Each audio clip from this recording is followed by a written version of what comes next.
There are two Irans, two kinds of people. Here, the Islamic hardliners, whose defiant message dominates public prayers that are held every Friday. And here, a hidden nation of people who are both fearful of the hardliners and desperate for a dialogue, not a screaming match, with the world. We went looking for some of those voices and we found them underground, literally, squeezed between this high-rise and a highway, young musicians who are rarely heard outside this soundproof bunker.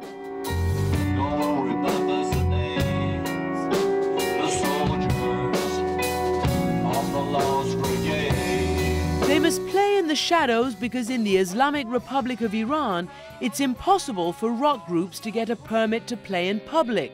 I just want to watch Bob Dylan live. I won't fly into Pentagon alive. These guys call their band 127, and they've only been seen a few times on campus. I'm a suicidal bomb, so be careful, might go off at the end of the song. How many times have you been able to perform publicly here? 5 times. 5 times in how long? In 5 years. In 5 years? It makes it 1 concert per year. Is that enough? No. We'd rather play every day. But that's not likely to happen under Iran's new Islamic fundamentalist president, Mahmoud Ahmadinejad. He wants only traditional Persian or classical Western music on the government airwaves, not what he calls indecent, obscene Western music. And this suits the president's many hardline allies just fine. We came to this mosque to hear from them. These are the Basijis, Islamic militants, the unofficial enforcers of fundamentalist ideals in neighborhoods all over Iran. Why are young pop groups here not allowed to perform in public? What they are playing is propagating European and American cultures. So we demand that Mr. Ahmadinejad confront this kind of music. This is an Islamic republic.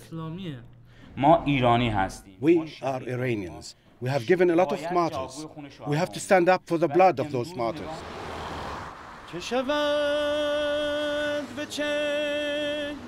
Any hope the West might somehow influence change in Iran seems to be fading.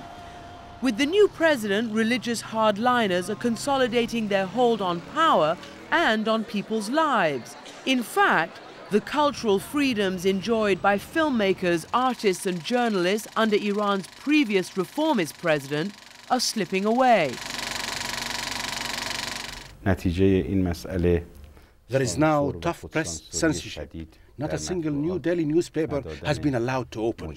He should know. At the end of the reform era, many of his newspapers were shut down by Iran's conservatives. A large number of journalists, writers, artists have packed their bags to leave the country.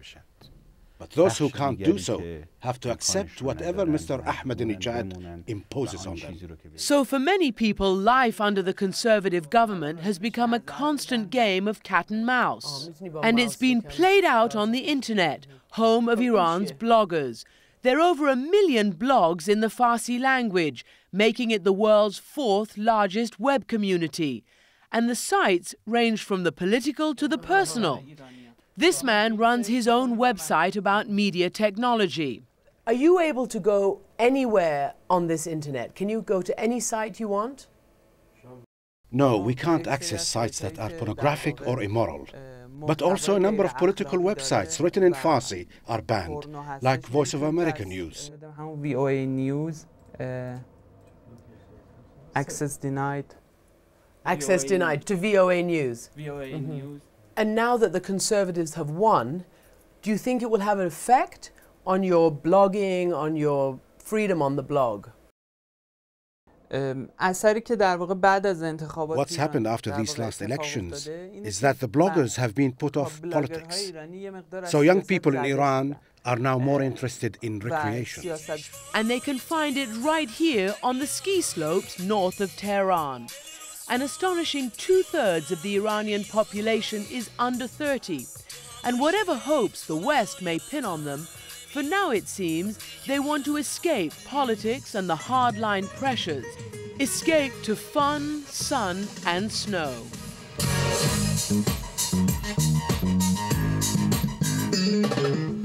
From what I've seen, they just want to be free, they just want to have a good time. And we can see boys and girls freely skiing together, sitting down together, listening to the same music. We're happy and they have smiles on their face, and this is one of the first times that it's happened on a ski resort and in Iran.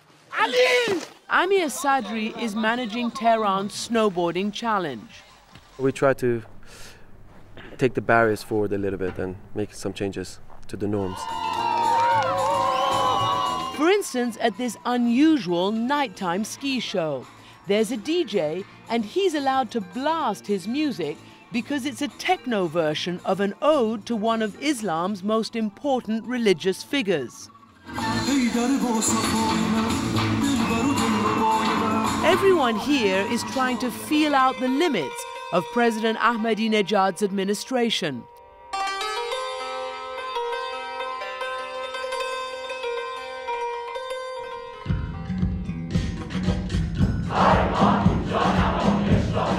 Playing hit and run with the censors is practiced to perfection by Tehran's actors and artists. This director is navigating through tricky territory in a Bertolt Brecht play.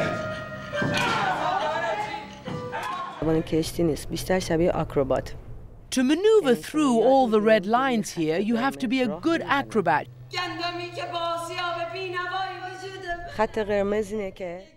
The most important red line is that a man and a woman can't have sex out of wedlock, so I had to change the text in the play. Like many in Iran today, she's resigned to seeking refuge in the work she loves. Because you're an artist, so you need the art. So you try to make it in any situation. But the situation has just become much more challenging, as we heard from the regime's true believers at the mosque.